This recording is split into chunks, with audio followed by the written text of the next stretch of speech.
Very strong. Thank you very Your much. heart is strong. Thank you. Your courage is inspiring. Thank you very much. Well, it was a great honour to meet Ahmed al Ahmed. He is a true Australian hero. He's very humble. He went through his thought processes as he saw the atrocities unfold.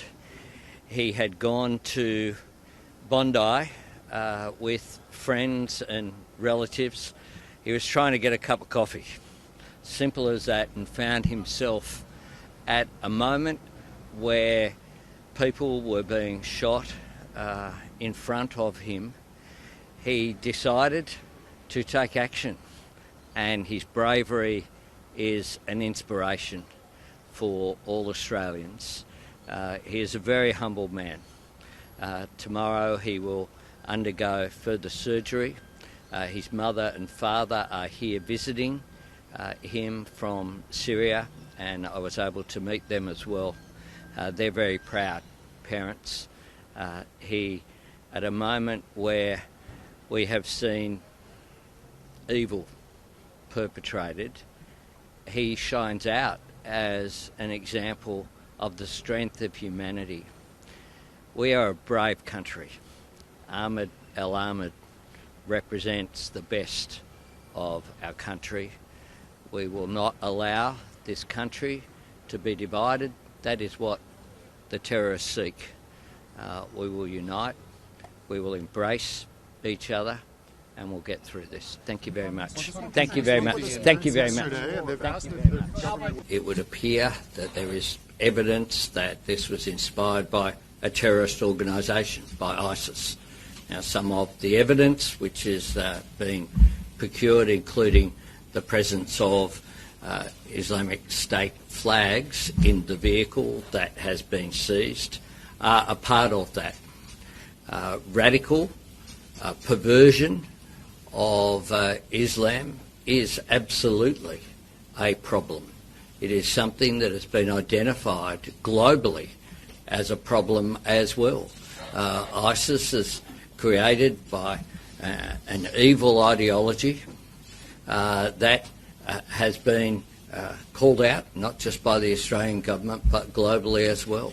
We have passed legislation to outlaw hate speech, the first government to do so, to put in place those laws as part of our response to anti-Semitism. We have taken the report from the anti-Semitism envoy, and what we are doing is busy implementing it.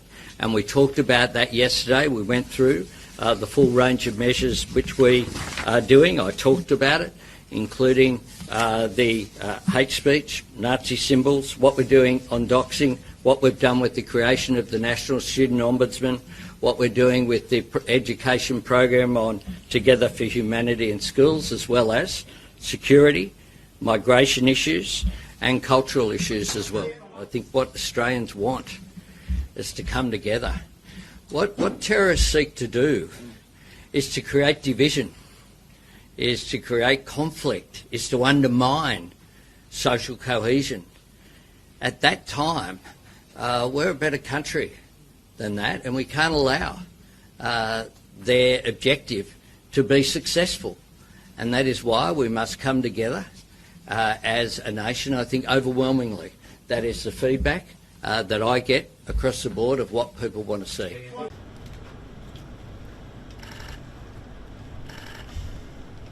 Are we all here?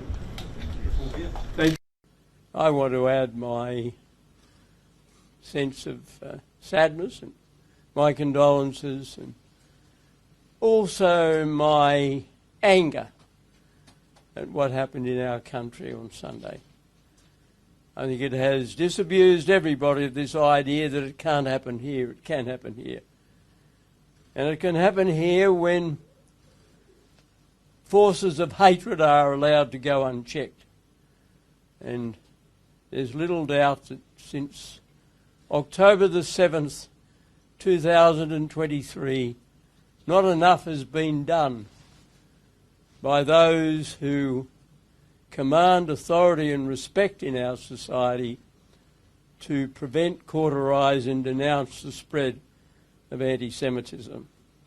And I hope that this terrible event will be a wake-up call to those who've been asleep at the wheel on this issue. Well, I don't think enough has been done by the Prime Minister, the Foreign Minister, to prevent it. Now, I won't put it further than that, because clearly the people to blame for the murders are the murderers. That's self-apparent. He went out of his way to recognise a state that's not ready for international recognition when he made the decision. He seemed to me to derive more satisfaction from that than he did in promoting our long-standing and harmonious relationship with the State of Israel. I'm ashamed of the fact that our relations with Israel are broken down. Thank you all. Thanks very much. I'm sorry, I He is deaf. He is. Hallelujah, what a windfall. What is really distressing is how did this perpetrator have 6 guns?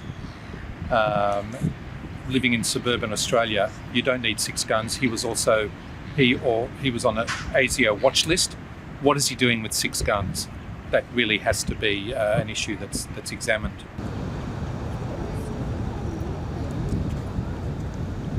But now, government is coming on again saying like, oh, we need to be, tighten up. Like, are you serious? Like, because it's all talk. Like, and I think the public, Australia in general, are fed up with that. Like, how are you going to tighten that? And how are you going to monitor, like, every person that owns a gun?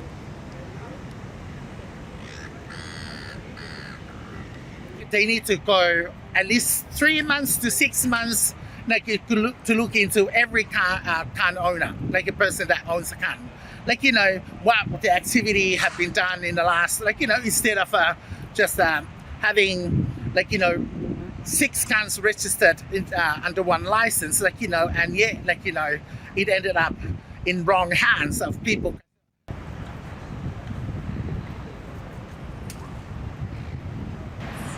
I really don't think it's a gun law problem.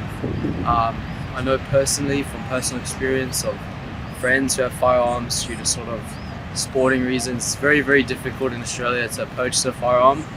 Look, there's definitely been an oversight in terms of the guy should never have had 6 firearms, but I think it's more the real problem that we should be addressing is what's causing these people to have this deep, deep hatred. This is an ideological problem. Because honestly, even if guns were 100% banned, no one at all in Australia except for the police could access them. He would have 3D printed the weapon, or he would have bought it illegally. I think it's really about curbing this ideological hatred